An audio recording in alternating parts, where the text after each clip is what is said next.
네, 저는 고인이 되신 우리 최현 목사님 살아계실 때 제가 청년이었습니다. 지금도 청년처럼 보이시겠지만 30년 전에 우리 최현 목사님께서 추천하셔서 대신교단 중분회에 소속됐고, 그래서 일본에 간지 이제 내년이면 30년이 됩니다. 어쨌든 간에 우리 최현 목사님 이렇게 개척하시고, 또 우리 지금 담임 목사님이신 최전환 목사님 목회 잘하시는 이곳에 다시 오게 돼서 저는 너무 감개무량하고요. 아까도 오전 예배 때 찬양하는데 이렇게 눈물이 나는지, 최현 목사님 보고 싶어서 눈물이 났는지, 예수님 은혜 때문에 눈물이 났는지 모르겠지만 어쨌든 참 감사하고 귀한 시간이었습니다. 오늘은 제가 간증보다는 선교 보고의 형식으로 이 말씀을 전하기 원합니다. 제가 처음에 일본에 갔을 때 학생이었어요. 제가 한국에서 음대를 나와서 유학을 갔습니다. 유학을 갔는데 동경예대를 들어가서 오페라 가수가 되기 위해서 갔는데, 하나님께서 개척교회를 섬기게 하셔서 1년도 되기 전에 콜링을 받은 거예요. 소명을 받은 겁니다. 그래서 처음에는 하나님, 저는 어렸을 때부터 피아노를 치고 성악을 전공했으니까 오페라 가수가 되는 게 꿈입니다. 왜 저한테 주의 종이 되려고 합니까? 해서 뻗쳤어요. 그랬는데 교회 이제 전도사님께서 신학을 가라. 그러면 어떻게 음악을 포기합니까? 했더니 음악을 포기하라는 거예요. 그래가지고 음악을 지금까지 해왔는데 대학에서 성악도 전공하고 이걸 어떻게 포기합니까? 했더니 일단은 하나님께서 다 책임져 줄 테니까 원수를 내라 그러더라고요. 근데 제가 이제 동경에 있는 그 신학대학에 원서를 내려고 했더니 원서 마감이 끝난 거예요. 그래가지고 잘됐다 싶어가지고 전사님께 원서가 마감됐습니다. 일본은 이 법을 굉장히 독일인처럼 잘 지키거든요. 그래서 법 이제 핑계 대면서 이제 못 들어가니까 내년에 들어갈 수밖에 없습니다. 했더니 전사님께서 일단은 학교에다가 원서를 보내라는 거예요. 그래서 아니 이거 무슨 이해가 되지 않는 말씀하십니까 하면서, 이 원서 마감이 끝났는데 이걸 어떻게 보내봤자 이거 우편값만 아깝고 이거 보낼 필요 없습니다 했더니 일단 보내는 거야. 믿음으로 하라는 거예요. 그래서 한번 속는 셈 치고 보냈죠. 보냈더니 학교에서 받아준 거예요. 그래가지고 이거 큰일 났다 싶어가지고 그렇게 돼가지고 제가 이제 일본에서 신학을 나와가지고 이제 최종이 됐는데, 제가 한인교회 그 일본 후지산에 있는 그 시조카현 후지시라는 곳에서 개척교회 섬겨서 목사님 4분밖에 안 계신 교회를 열심히 섬겨드렸어요. 제가 이제 찬양팀 그리고 성가대 조직해가지고 교회가 어떻게 됐겠습니까? 부흥했죠. 4명에서 제가 3년 되는 해 성전을 옮기게 됐어요. 학고방만한 조그만 한 10대 명 들어가는 그런 예배당이었는데 한 100명이 들어가는 이제 예배당으로 옮겨가지고 부흥이 됐습니다. 그래가지고 열심히 이제 졸업하고 그 교회에서 이제 뼈를 묻으려고 전도사가 되려고 했더니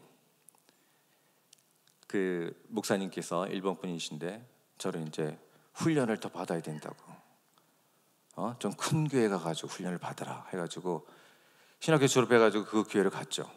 그 교회 갔는데 그 교회는 한 지교회가 한 10교회 있고요. 그리고 성도님이 출석 교인만 한 350명, 그리고 지교회 다 합치면 한 500명 되는, 그래도 일본에서는 조금 이제 큰 교회였어요. 그랬더니 이제 제 1년만 훈련 받고 모 교회를 돌아가려고 했더니 그 섬기는 이제 그 일본 교회인데요, 이제 사역자들이 다 그만둔 거예요. 예, 부목사님은 개척하시고 전도사님은 어디로 가시고 또 어떤 교육자분이 한 5명 있었는데 다 나가신 거예요.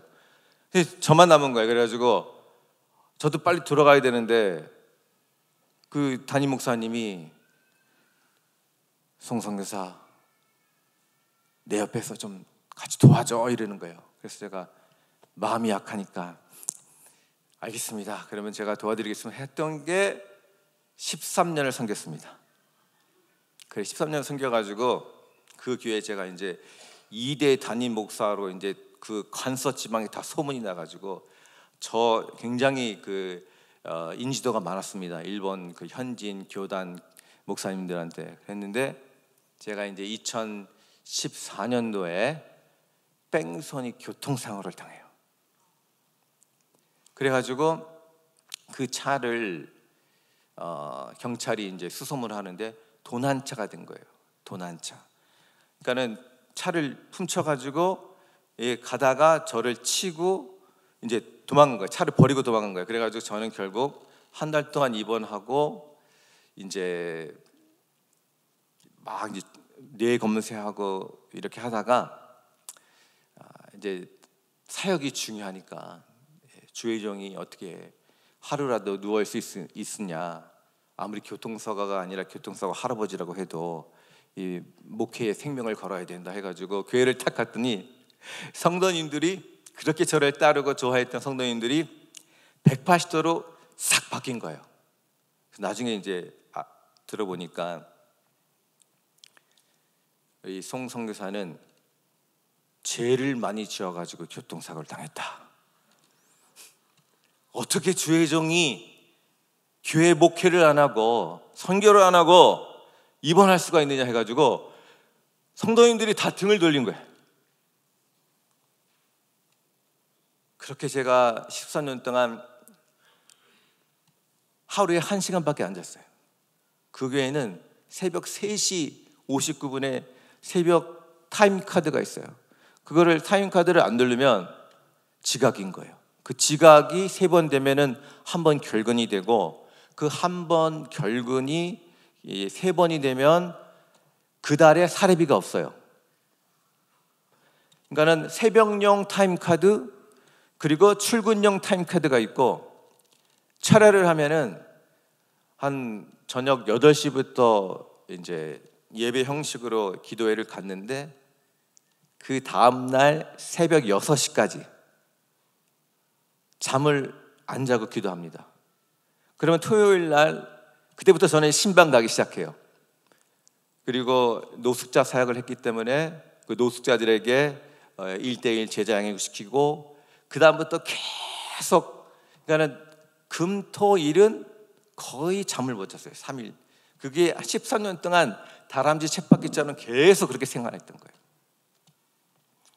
그랬는데 이제 결국은 성도님들이 송 선교사는 게으르고 무익하고 우리 교회에 필요 없다 해가지고 저를 저쪽 동경 옆에 있는 지바로 이제 전근을 보낸 거예요. 그래서 전근 그 교회에 갔더니 그 지방 교회니까 성도들이 그때도 한 4명 5명 밖에 없었어요. 그래가지고 열심히 전도하고 해가지고 제가 1년 만에 한 20명을 채웠습니다. 그랬더니 담임 목사님께서 30명을 못 채웠다고 저를 쫓아내시는 거예요. 그래서 참 이런 일도 있구나 하면서, 근데 제가 한 교회에서 그 목회를 했다면 제가 30명이 아니라 한 100명은 자신이 있었는데, 그랬는데 제가 동경, 지바, 도토리 지교회가 많으니까 계속 뺑뺑이를 돌리시는 거예요. 그러니까 순회 사역자처럼. 그러니까 원래 항존직이잖아요, 목사는. 그래서 한 교회에 계속 목회를 하고 양을 돌봐야 되는데 이 교회 갔다가 저 교회 갔다가 계속 뺑뺑이 돌리니까 이게 목회가 되겠습니까? 무능력하다고 결국은 제가 2017년도에 결국은 이제 반강제로 교회에서 쫓겨났죠. 그래서 하나님의 뜻이니까 제가 이제 2018년도에 예수은혜 교회를 이제 개척을 시작했어요. 열심히 개척을 하고 있는데 여러분들 알다시피 코로나가 펑 터진 거예요. 그래서 교회에 올 수가 없어요. 하나님 왜 저에게 이런 참 고난을 주십니까? 하면서 얼마나 눈물을 흘리면서 기도했는지 모릅니다. 그랬더니 하나님께서 저를 불쌍히 여기셔서 코로나 때니까 일본 현지인교회 부흥 선교사처럼 이렇게 또 사역을 맡기시는 거예요. 그래서 1년에 한 3번씩 일본 교회를 다니면서 복음을 전하고 그리고 찬양을 가르치고 있습니다. 왜냐하면요, 한국은 워낙 음악 목사님들이 많이 계시기 때문에 음악 전공하신 분들이 많아서 괜찮지만 일본은 우리나라보다 선교가 더 빠른데도 불구하고 이 사역자가 없다 보니까 90% 이상이 다 미자립교회예요. 그래서 우리나라는 어느 정도 조직교회가 있기 때문에 같이 협력 사역을 하고 팀 사역을 하는데 일본은 목사님 혼자서 다 하시는 거예요. 목사님이 한계가 있는데 음악적인 부분까지는 다 못 하시잖아요. 그러니까 그 청년들 찬양에 대해서 가르치면서 또 주일날 또 담임 목사님 대신 대로 설교도 하고 지금 그렇게 사역하고 있습니다. 서론이 너무 길었죠. 이제부터 본론 시작하겠습니다.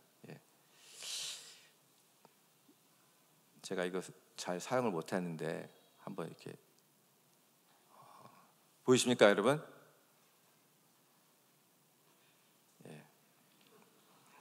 왜 제 얼굴이 나오죠? 이건 너무 조그매서 잘 안 보일 텐데. 감사합니다. 일본의 면적은 여러분들이 알다시피 우리나라보다 한 4배 정도 큽니다. 4개의 그 섬들로 구성되어 있습니다. 섬나라입니다. 3,000개의 작은 섬이 있고 그리고 홋카이도, 북해도와 그리고 그 밑에 혼슈, 본토, 그리고 시코쿠 작은 섬 하나하고 그 다음에 규슈 이렇게 4 섬으로 구성되어 있습니다. 근데 우리나라 이제 제1교포가 약 지금 30만 명으로 추정되고 있습니다. 그러니까 이들의 종교관을 살펴보면요, 태양신, 일본 말로 아마데라스 오 미카미라고 하는데요, 태양신이 거기에서 자식을 낳아서 이어져 내려온 게 지금의 일본 왕, 일본어로는 천황이라고 하는데 그렇게 계열이 되어 있습니다. 그래서 일본은 천황 중심적인 황국주의예요. 원래는 사무라이, 이 영주들이 있었어요. 다이묘라고. 그런데 전국 시대가 일어나면서 통일이 됩니다. 풍신수기리가 통일시켜가지고 그 이후에 도쿠가와 이에야스, 덕청가강이라는 장군이 동경으로, 지금의 동경을 수도로 옮겨서 약 300년 동안 이 나라를 지배합니다.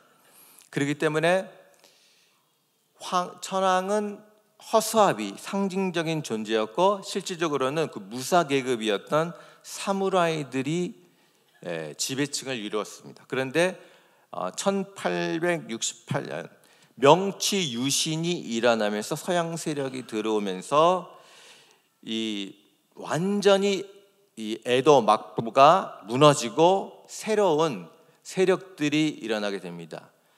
그래서 지금의 일본이라는 나라를 형성하게 되어 있습니다. 그런데 그때 당시에 세계 2차 대전 후에, 일본이 패망한 후에 일본이 나라가 망했으니까 이러면 안 되겠다 싶어가지고 국교를 정합니다. 그 국교가 신도라고 합니다. 신도. 여러분 알기 쉽게 설명을 드리면 주기철 목사님이 뭐 때문에 순교당하셨습니까? 신사참배 때문에 거부하셔서 순교를 당하셨습니다. 그 신사가 뭐냐면요, 만몬, 애니미즘과 토테미즘의 혼합주의. 쉽게 얘기해서 인도의 인카네이션, 우리나라로 얘기하면 성육신인데, 인도는 본인이 신이 되는 그런 힌두교의 사상이 있잖아요. 근데 일본은 힌두교와 모슬렘, 이슬람교를 짬뽕한 그러한 국가의 종교관을 갖고 있습니다. 여러분들 이해하시기가 어려운데 쉽게 얘기해 가지고 자연에 있는 모든 만물이 신인 거예요. 강에도 신이 있고 산에도 신이 있고 바위에도 신이 있고, 그리고 하다못해 이 바늘도 하나님이 될 수가 있는 거예요. 그러니까 모든 만물에 신의 어떤 형상이 있고 그의 그 존재가 있다. 그것이 일본인들의 종교관이에요. 그런데 실질적으로 그 신도, 신사 참배하면서 믿느냐 하면은요, 안 믿어요. 이해하시기 어려운데 우리나라 사람들이 설날 때 우리 할아버지 할머니한테 이렇게 절하잖아요. 그러면 세뱃돈 받지 않습니까? 근데 그거 우리 기독교에서는 그거 우상이라고 얘기하나요? 최주랑 목사님. 우리 목사님은 교수님이시니까 참 어렵죠? 그게 어떤 민족 전통 의식에 입각한 어떤 그러한 토양이 조성되었기 때문에, 제가 알고 있기로는 할아버지 할머니한테 그거 세배한다고 그거 우상이다 하지 말라 하는 아마 목사님은 안 계시는 걸로 알고 있습니다. 맞습니까? 예, 그거 비슷해요. 그러니까는 본인들은 그게 우상 숭배라는 어떠한 가치관이 없어요. 단지 옛날부터 자기 조상들이 해 내려온 전통의 그 문화를 답습해 온 것뿐이에요. 그것이 바로 일본인이라는 거죠. 그러니까 NHK 조사에 따르면은 종교를 믿고 있느냐는 질문에 65%가 나는 종교를 갖고 있지 않다, 이렇게 대답하고 있습니다. 그렇다면은 미국은 거의 93%가 나는 종교를 갖고 있다. 종교가 없다는 분이 한 7%가 되는데 완전 반대잖아요. 그런데 실질적으로 그들의 삶을 들여다보면은 완전히 이거는 우상의 우상을 섬기고 있는 그러한 집단이라는 것을 알 수가 있습니다. 예를 들어서요, 여기 보시면 알다시피 이게 오마츠리라고 하는데요, 영어로는 페스티벌이라고 하죠. 한국말로 하면은 뭐 축제, 마을 축제라고 하는데, 일본에 47도가 있습니다. 우리나라 8도가 있는 것처럼 47도가 있는데, 제가 알고 있기로는 안 하는 동네가 없어요.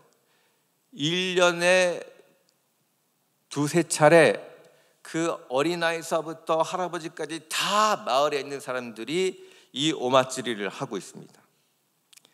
이 결국 이게 뭐냐면은 그 마을의 수호신인 거예요. 이 마을을 지켜주고 있는 조상 대대로 내려오는 신을 이렇게 우리는 온 마을의 그 사람들이 축제를 벌이고 있는 것입니다. 그러니까 이게 그들의 어떤 생활 습관이요, 이들의 삶인 거예요. 이게 우상이다, 이거는 당신들이 믿는 가짜 신이야, 이렇게 아무리 얘기해봐도 이들한테는 우리나라 사람들이 할머니 할아버지한테 세배하는 거하고 똑같은 건데 이게 어떻게 우상이냐, 이렇게 얘기하고 있다는 것입니다. 예를 들어 가지고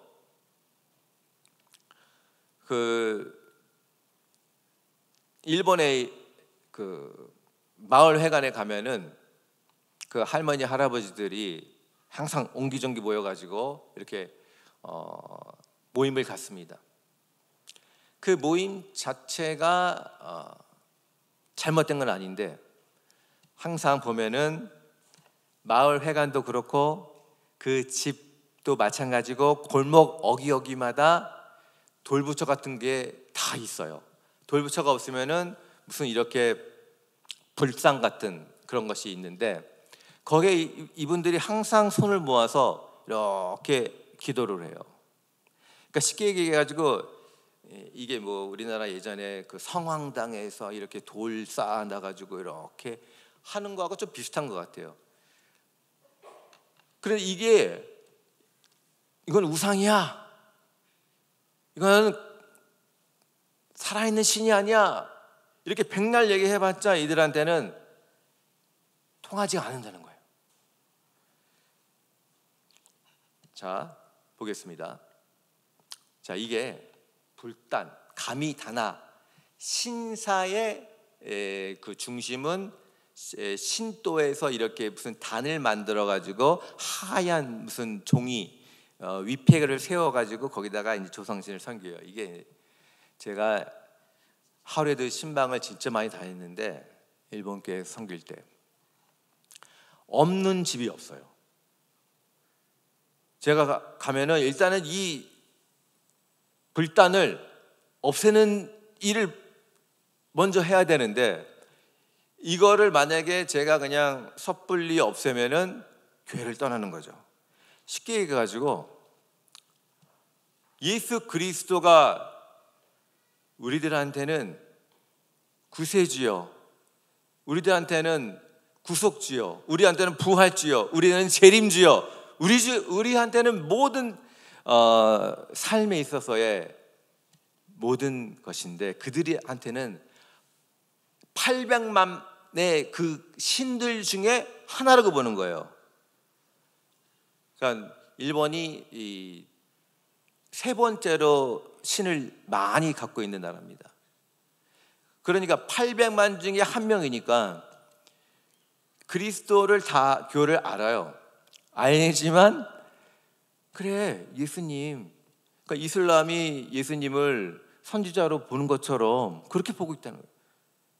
그런데 교회를 다녀요. 열심히 복음을 전해서 십자가의 그 은혜를 가지고 부활의 영광을 보면서 복음을 전하는데 교회 오잖아요. 교회 오는데 이런 불단이 집집마다 있는 거예요. 그러니까 쉽게 얘기해서 이거는 그냥 옛날부터 할아버지 할머니 대대 손손으로 내려오는 거야, 이거는 그냥 전통이야, 이렇게 얘기하는 거예요.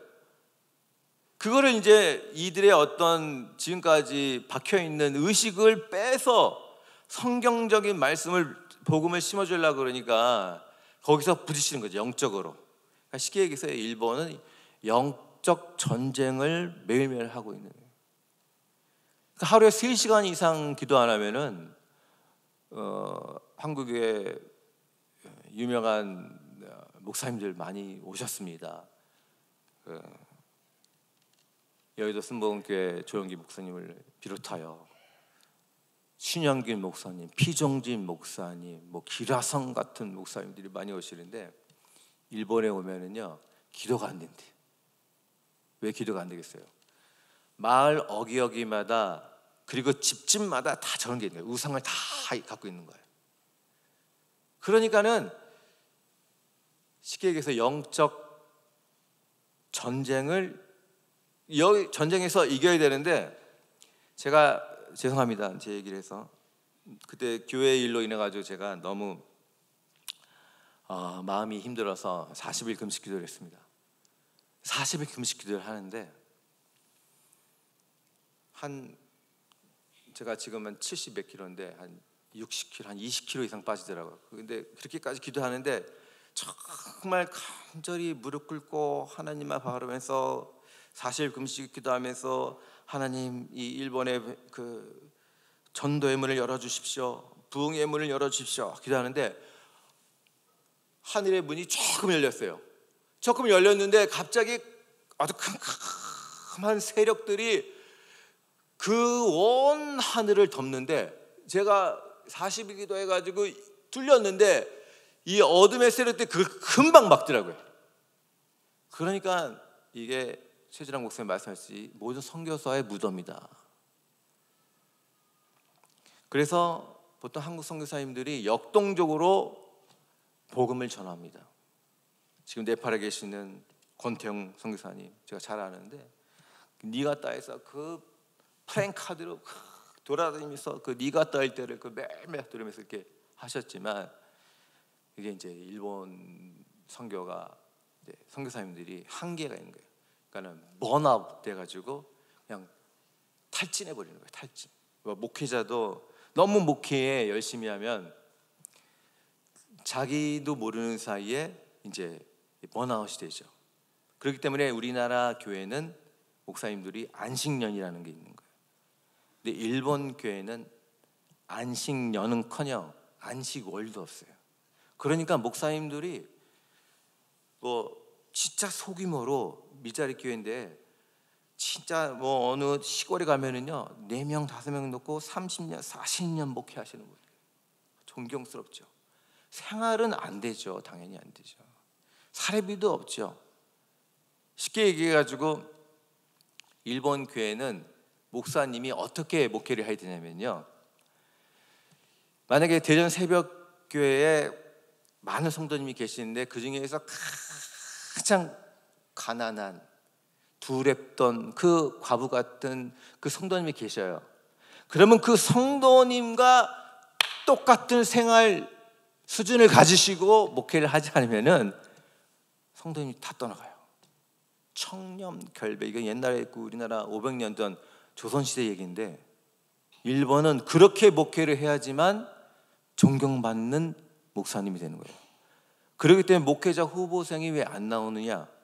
한국도 마찬가지겠지만 자기 아버지 목사님을 보니까 성도 막 몇 명 놓고 진짜 밥도 굶어가면서 금식하시면서 철회하시면서 목회를 하시니, 그 누가 지금 21세기를 달려가는 밀레니엄 이 시대에, 한국은 모든 게 다 스마트폰 하나로 다 되는데, 제가 오늘 저기 수원에서 이렇게 내려오는데 버스를 탔는데 이 교통카드 그게 충전이 안 돼가지고 그게 안 되더라고요.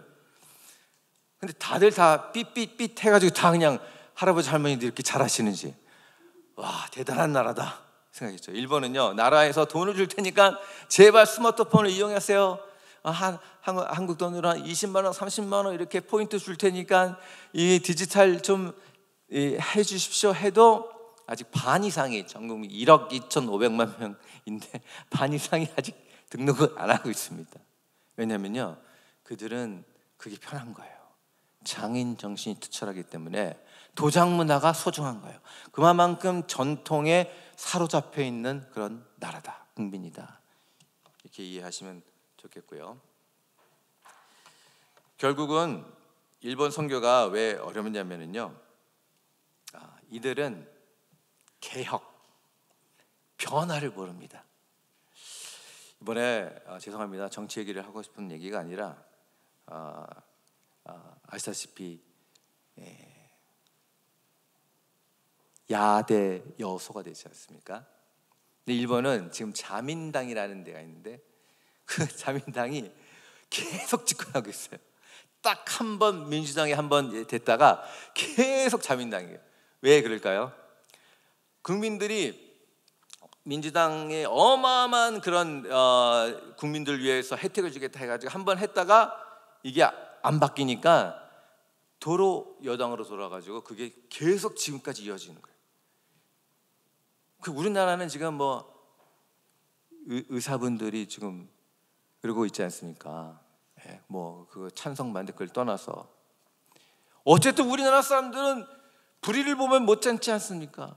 이건 아니다 하면은 그냥 나라를 뒤집어 버리는 그러한 어떠한 개념이 있는데, 일본 사람들은요 그런 게 없어요. 그냥 조용히 위에서 그냥 시키는 대로 그냥 따라가는 거예요. 그러니까 이 교회도 일본 정부가 그 2차 대전 후에 모든 교회를 하나로 묶어버렸어요. 그게 일본 기독교단이라고 하는데요. 지금 현재 한 1650교회가 있습니다. 나중에 이제 각 교단 교파가 나눠져 가지고 분산이 돼서 지금 8000교회가 있지만, 결국은 이 한국 교회도 고신측이나 이쪽 빼고 다 신사참배했지 않습니까? 뭐 까놓고 얘기하겠습니다만, 그게 뭐냐면 일본 식민지 때 이거는 문화야, 일본의 문화니까 일본의 문화대로 너희들이 따르면 돼, 예수는 성경대로 니네들이 따로 잘 믿어, 이거를 뭐 우리나라 한국교회는 아직까지 이중직을 허락하지 않고 있다고 알고 있는데, 물론 허락하고 있는 그런 이제 교단도 있지만, 어쨌든 이게 성경에는 뜨겁든지 차갑든지라고 말씀하고 계신데, 요한계시록에 일본은 완전히 미지근해. 차지도 않고 뜨겁지도 않고. 그러니까 이들의 어떤 국민성의 칼라를 제가 정의를 한다면 회색인 거예요. 회색. 검은색도 아니고 하얀색도 아닌 거예요. 검은색하고 하얀색을 합치면 무슨 색이에요? 예, 그 회색을 영어로 실바라고 하죠. 실바. 그래서 차들이 실버가 많아요, 일본. 저도 예전에 실바 타고 다녔어요.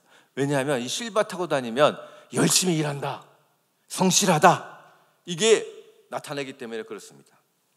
그래가지고 미국 선교사님들이 160년 전에 병원을 세우고 학교를 세우고 이런 사회 선교를 했지만, 결국 그게 다 무너졌어요. 왜 무너졌겠습니까? 이 일본의 어떤 내셔널리즘이, 국민성이 그냥 위에서 시키는 대로 그대로 하는 그런 국민성이 있는 거예요.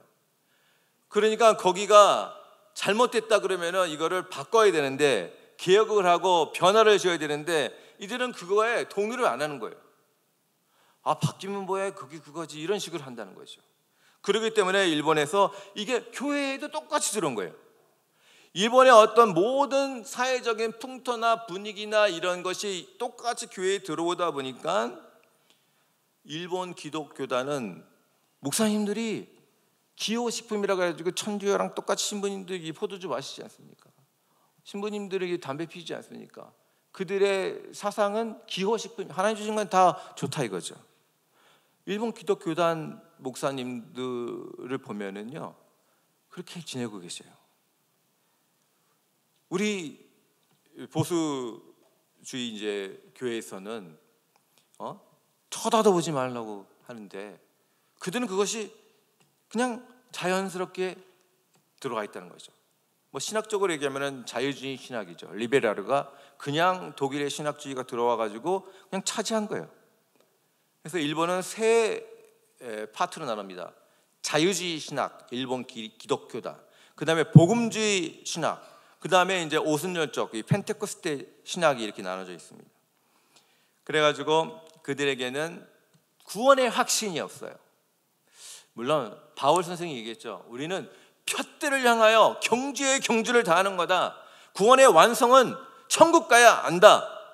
예, 칼빈 사상은 그런데, 어쨌든 간에 그들은 구원의 확신이 없어요. 그래서 목사님들의 설교를 들어보면요, 일본 목사님들이 그렇게 성경 연구를 하고 성경을 그렇게 뭐 천독 이천독 해도 결론을 내지 않습니다.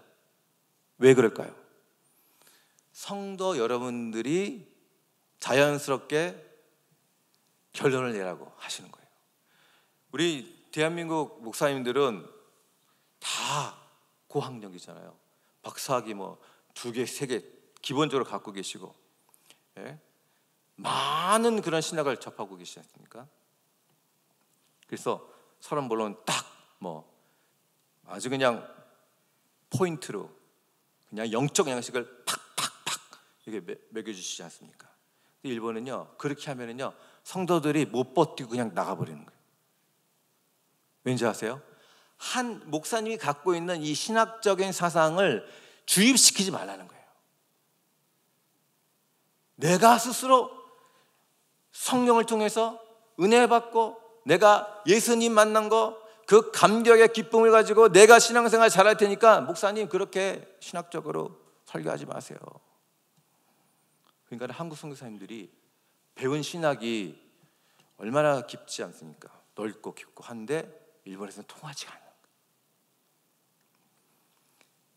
하나님의 나라가 확장되는 소망도 없고, 예전에 제가 지금 고인 되신 신영균 목사님 모시고 그 오사카에 가면 도돈보리라는 곳이 있어요. 우리 청년들 한번 일본에 오세요.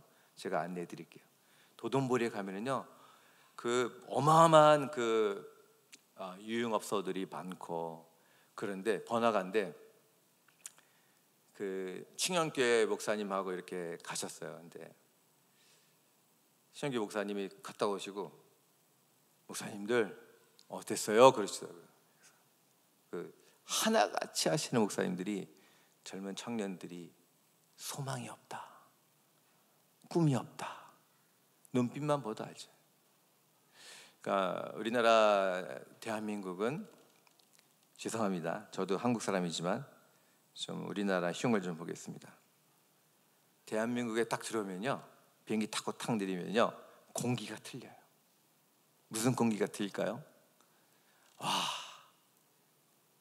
일확천금의 기회가 있는 나라다. 그게 피부로 느껴져요. 한국은 기회가 있는 거예요. 찬스가 있고 뭐든지 새로 개발하면은 비전이 있고 한데, 일본에 탁 돌아가면 내리잖아요. 그냥 숨이 탁 막히는 게 정적인 거예요. 조용하고, 어떻게 보면 좋은 말로 차분하고. 그러다 보니까 기도가 안 돼요. 기도가 안 돼. 제가 얘기했잖아요. 40일 금식기도 했더니 조금 기도가 보좌에 열리는 것 같았다. 근데 순간적으로 이렇게 어둠의 세력들이 콱 잠그는 것을 제가 몇 번 느꼈는데, 그러다 보니까는 일본 선교가 어렵습니다. 영적 전쟁. 따라해 보겠습니다. 영적 전쟁. 신앙생활은 영적 전쟁이다. 그래서 한국 교회가 왜 새벽 기도를 하고, 왜 철회를 하고, 왜 수요 예배를 드리고 하냐면요, 왜 목장을 모이기에 왜 힘쓰냐면요, 계속 서로가 영적으로 디스커션 하는 거예요. 말씀 가지고 우리가 서로가 말씀으로 우리가 하나가 되려고 계속 성령 하나님 말씀을 통해서 역사하시니까, 계속 말씀의 하나님을 통해서 우리가 계속 기도하고 말씀 보고, 목사님 은혜 설교 아멘으로 받고 하는 거예요.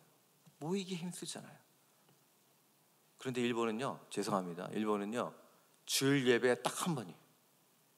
그리고 새벽기도 없어. 그리고 이제 목요일 날 이제 부인회가 뭐 남성교회 뭐 여성교회 이런 식으로, 남전대 여성교회 여전대 식으로 이렇게 부인회가 딱 한 번 있어요. 그냥 차 마시고 그냥 잡담하고 끝나요. 목사님이 뭐 성경을 뭐 가지고 뭐 이렇게 제자 양육하고 이런 게 없이 그냥 모여가지고 차 마시고 수다 떨고 끝나는 거예요. 그러니까 부흥이 될 수가 없죠. 결국은 이 한국 교회의 영성과 이 일본에 갖고 있는 그 잠재력이 있거든요. 일본인들의 잠재력. 그 잠재력이 뭐냐면요, 오늘도 우리 최전환 목사님이 말씀하셨잖아요. 예, 순종이다. 신앙은 순종이다.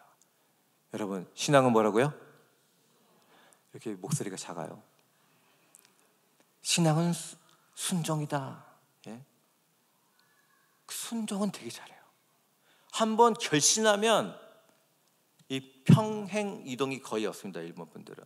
예를 들어서 대전 새벽교회에서 세례를 받았다, 세례 교연이다 하면은 평생을 가는 거예요. 무덤에 갈 때까지 대전 새벽교회 이제 성도로 있는 거예요. 일본 분들의 어떤 가치관이 그렇습니다. 근데 한 번 믿기가 어려운데 한 번 믿으면 끝까지 가는 게 일본 분들이에요. 평행 이동이었고, 그러다 보니까 이 기존의 교회들이 다 고령화가 되는, 고령화. 앞으로 10년 이후에 지금 코로나 때문에 8,000교회에서 지금 6,000교회로 줄었습니다. 문을 다 닫았죠. 지금 6,000교회 남아있는데 그 6,000교회 중에서 일본 앞으로 10년 후에 60%, 쉽게 얘기해서 4,600교회가 무목교회가 될 전망입니다. 왠지 아세요? 다 할머니 할아버지들이 다 지금 계시고 젊은 어린이들, 주일학교 어린이들, 청년들이 없어요. 교회에. 아브라함의 하나님, 이삭의 하나님, 야곱의 하나님이 이 3세대에 걸쳐서 이스라엘이 됐지 않습니까? 결국은 할아버지, 아버지, 아들 이 3세대가 모였을 때 건전한 교회로 우리가 성장할 수 있는데, 그게 아니라 결국은 할머니, 할아버지, 기성세대만 남는 교회가 되고 있다는 것이죠. 그렇기 때문에 일본 교회가 갈수록 이제는 이삭 죽기가 아니라, 그래도 예전에는 은혜를 사모해가지고 복음을 전도하면은 은혜를 받는 분들이 있어요. 근데 일본에 3,000개의 섬이 있다고 했지 않습니까? 아직 소망이 있는 거는 그 섬에 들어가서 복음을 전하면요, 이들이 받아요. 도시 생활을 안 한 정말 순수한 일본인들은 복음을 받습니다, 아직까지. 근데 도시는 거의 이 복음을 받지 않고 수용하지 않아요. 그만큼 지금 영적으로 완악하게 되고 있다라고 보시면 되겠습니다. 제가 좀 쓸데없는 말씀을 많이 드렸는데 제 사역을 좀 간단하게 보고하고 마치겠습니다. 제가 아까도 말씀드렸다시피 하나님께서 일본 현지 교회를 섬기라고 사명을 주셔서 제가 코로나 시대 때 이제 일본 현지 교회들을 순회하면서 많이 이제 사역했습니다. 저는 교토와 고베, 나라, 오사카 이 네 지역, 관서 지방이라고 하는데 이 지역을 이제 순회하면서 이제 선교를 하고 있는데, 지금 이 교회는 교토 영광교회인데 어린이서부터 청년서부터 할머니들까지 바란스가 아주 좋은 교회인데, 오전에 이제 설교하고 오후에 이제 찬양 세미나 하고 이제 끝나고 가려고 내려왔어요. 내려왔더니 갑자기 어린이들이 막 내려오는 거예요. 그래서 왜 내려오는가 했더니 선교사님 하면서 기도해 주세요 그러는 거예요. 그래서 제가 저희 집이 이제 오사카니까 교토를 가려면 한 고속도로 타고도 한 2-3시간 가는데 새벽부터 이제 기도하고 준비해서 가가지고 오전, 오후 다 드리고 완전히 번아웃이 됐는데, 이 어린 아이들이 기도해 주세요 하는 거를 차마 뿌리치지 못하겠대요. 그래서 한 명 이렇게 기도해 줬어요. 그래서 이 교회는 특별히 어린이들을 그리고 청년들 중심으로 제가 많이 사역하고 있습니다. 그리고요, 이 교회는 오사카, 이제 일본은 히가시 동 오사카, 서 오사카 이렇게 나눠지는데, 여기는 동 오사카에 있는 시온 교회인데, 이 교회 목사님은 2대째 이제 목사님이신데 목회를 이제 교회를 2군데 하십니다. 그래서 오사카하고 와카야마하고 이렇게 2군데를 하시는데 혼자서 사역을 하시니까 너무너무 힘드시지 않습니까? 그런데 이번엔 또 한국 교회에 관심이 많으셔가지고 그 온누리 교회 CGN 텔레비전 이사도 하시고, 하여튼 일본 일본 재해 위기 관리 회장도 하시고 많은 일을 하시는데, 너무 바쁘시니까 저한테 좀 가끔씩 와가지고 부흥 집회를 좀 해달라 해가지고 부흥 집회하면서 기도하는 그런 모습이고요. 아까도 얘기했듯이 이거는 오후에 한 2시간씩 3시간씩 찬양 세미나를 합니다. 이제 본인들이 이제 하고 싶은 어떤 열정이 있는데 이 뒷받침이 될 만한 그런 기초적인 그런 음악론을 모르시니까, 그래서 찬송가의 유래에서부터 시작해가지고 음악의 이 시작된 그 성경적인 말씀을 토대로 제가 가르칩니다. 우리 대전 새벽교회는 오늘 성가대 너무 아주 하나님께 영광스럽게 찬양을 했는데, 우리 성가대 최초의 곡이 어디에서 나올까요, 여러분? 이 찬양팀들 아시는 분 한번 손 한번 들어보세요. 한 명도 없네요. 알겠습니다. 이제 모세의 노래가 나오죠. 그게 이제 성가대 최초의 노래입니다. 그리고 성가대의 조직은 다윗이 세웠고요. 뭐 지금 음악 시간이 아니라 어쨌든 이런 식으로 많이 가르치고 있습니다. 그리고 제가 한 달에 한 번씩 그 니시나리 그 지역에 가서, 니시나리가 어떤 지역이냐면요, 실업자들, 노숙자들이 모여 있는 그런 동네입니다.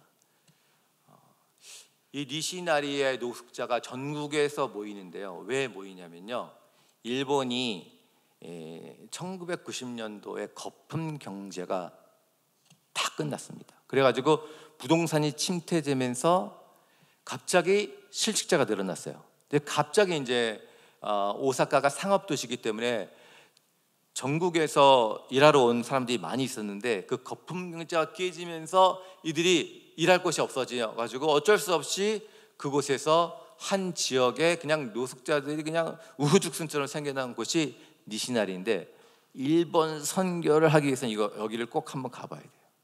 꼭 한번 가셔서 이들이 어떤 상태라는 것을 한번 보시면 좋겠습니다. 그래서 선교사님들이 많이 이쪽에서 구제 사역하고 말씀 사역을 함께 하고 있습니다. 제 아내인데 지금 물품을 나눠드리고 있는 그런 이제 사진이고요. 제가 항상 저들에게 말씀을 가르칩니다. 그냥 뭐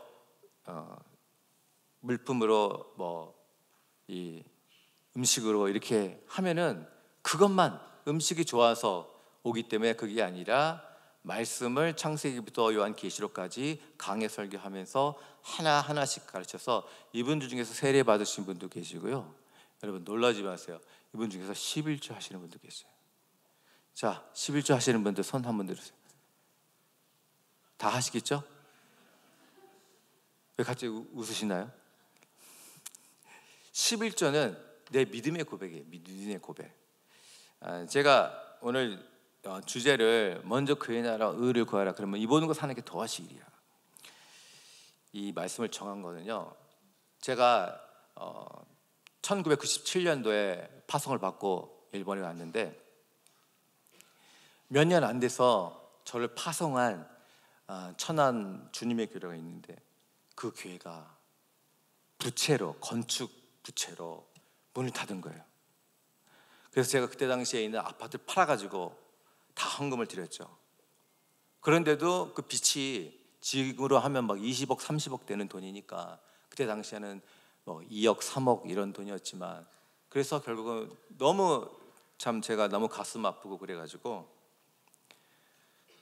진짜 많이 울고 기도했지만, 뭐 파송 교회를 부흥시키지 못하는 이런 선교사는 진짜 쓸모가 없다, 그래가지고 제가 한동안은 많이 방황했습니다.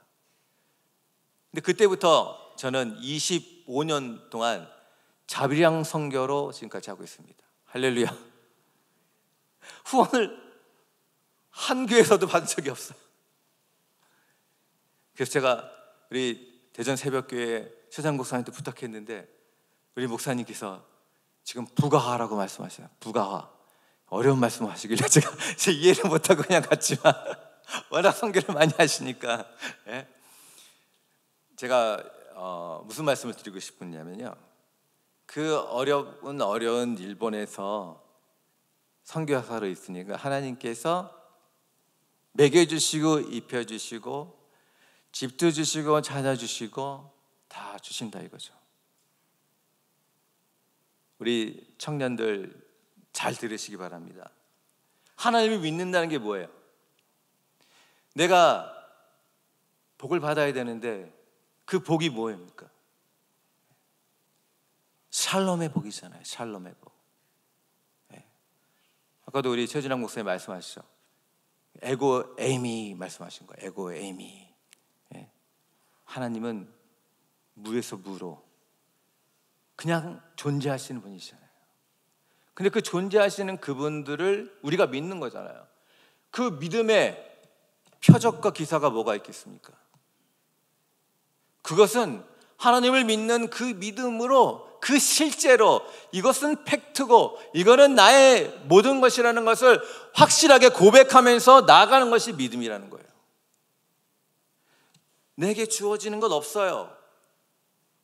하나님께서,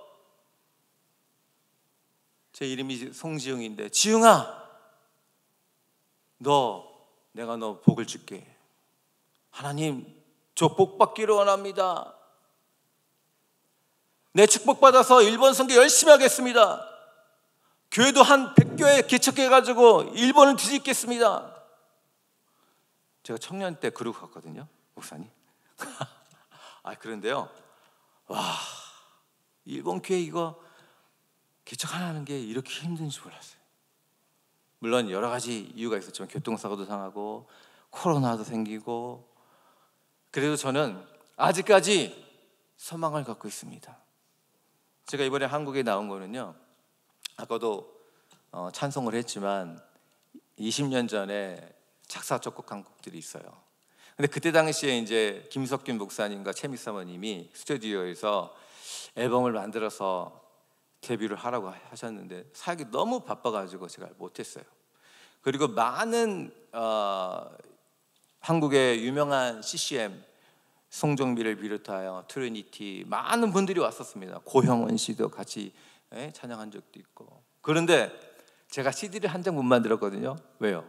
선교가 바쁜데 무슨 CD냐 해가지고 안 만들었어요. 근데 이제는 안 되겠어요. 그래서 앨범을 만들어서 어쨌든 이 앨범을 어떻게 개척으로 이제 자금으로 이제 조금 어떻게 보면은 자본주의 사상인데, 이제 이것을 하나님의 영광을 위해서 이것을 앨범을 발표해서 이걸 가지고 이제 일본 선교를 해야 되겠다라고 하나님께서 은혜를 주셔가지고 얼마 전에 그 야곱의 축복 지은 김인식 목사님 이렇게 아시는 분들을 통해 가지고 이제 앨범을 작업하려고 지금 하고 있습니다. 여러분들 기도해 주시고요. 여러분들 저희들에게는 하나님이라는 그런 절대적인 존재가 있어요. 성경이 얘기했죠. 나의 소망은 하나님이에요. 나의 소망이 되신 하나님을 우리가 믿는 거예요. 지금 일본 지진이 계속 일어나고 있어요. 2011년도에 이 쓰나미가 굉장히 크게 일어났죠. 후쿠시마 원자력 발전소가 무너질 정도로 크게 일어났을 때 제가 2년 동안 거기 가가지고 사역했습니다. 그래가지고 그 동북 지방에 그 빌리그램 전도팀들과 함께해서 그 무너진 집들을 350채 수복을 했어요. 그랬더니 그 사마리안 펄스라는 그런 이제 단체인데, 빌리그리함 전도 산하 단체입니다. 구제 선교만 하시는 그 사마리아 팀들과 같이 해가지고 그 미야기 그 현의 도지사로부터 감사장도 받았습니다. 그래가지고 이번에 또 이시카와현 노토 반도에 대지진이 일어나가지고 올해 정월 초하루 날 일어나가지고 가려고 했더니 이 도로가 다 끊겨가지고 못 갔어요. 그래서 나중에 이제 일본 교회 목사님과 함께 방문을 해서 이제 물품을 1톤 트럭을 해가지고 전달해 드리고, 그리고 지금 현재 노토반도에 있는 노토 헬프라는 선교 단체가 있는데, 거기에서 지금 이제 재민들을 구제를 해야 되는데 지금 막 계속 보란티아인들은 오는데 그거를 이렇게 분할하면서 원활하게 돌아갈 수 있는 그러한 이제 리더적인 어떤 분이 안 계셔가지고 제가 이제 또 가야 돼요. 저기 가가지고 저기에서 이제 생활하면서 저 이시카와 현 노토 반도 구제 사역을 또 해야 됩니다. 지금 많은 지금 일이 있고요. 여러분들 저희들이 하나님을 믿는다는 것은 일단은 첫 번째로 오늘도 목사님 말씀하셨듯이 하나님과 1대1의 관계예요. 1대1의 관계를 통해서 내가 교회에 나와서 예배 드리면 막 눈물이 뚝뚝뚝 떨어지고, 기도하면은 막 울컥거리고, 말씀 보면 막 그 말씀에 잠겨가지고 그 말씀이 묵상이 돼가지고 꿈에도 나타나고, 막 앉으나 서나 내가 하나님의 나라를 어떻게 하면 구할까, 이런 사명, 이런 미션을 가지고 우리가 우리의 존재 가치가 있는 거예요. 여러분, 믿으십니까? 그래서 제가 아시는 저기 친구 중에 신상호 씨가 있어요. 근데 그 친구가 51인가 먼저 하늘나라로 갔더라고요. 그래도 이 친구가 명곡을 하나 남겼잖아요. 하나님의 은혜라는 곡을 남겨가지고 제가 일본에 자주 오고 그랬었거든요. 저희 교회도 오고 그랬었는데 이 곡을 많이 일본 교회에서도 부르고 있습니다. 하나님 없이는 살 수가 없다는 그런 고백이 날마다 나와야 돼요. 그 고백이 나오려면 어떻게 돼요? 어떻게 우리가 신앙생활 해야 될까요?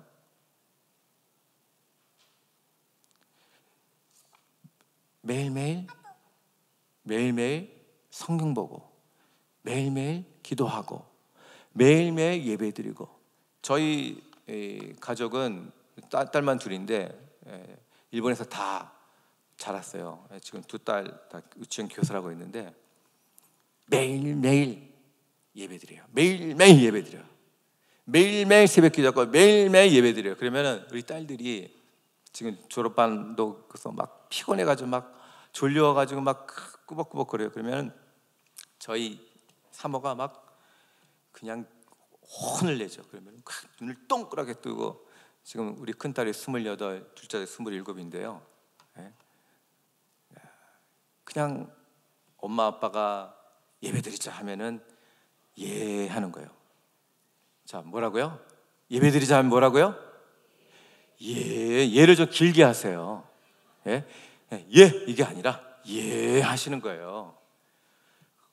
우리의 삶이 예배자고, 우리의 살아있는 그 가치가 바로 하나님과 나와의 관계라는 걸 여러분들 기억하세요. 하나님은 절대로 우리를 고아처럼 버려두실 분이 아니시다. 교통사고 당하고 교회에서 쫓겨나고 오갈 데도 없고 불러주신 데도 없고 몸은 만신창이야 되고, 그래서 지금까지 하나님 은혜로 살았어요. 여러분들, 하나님의 은혜, 이 곡 우리 같이 한번 부르면서 오늘 오후 예배 마치기를 원합니다.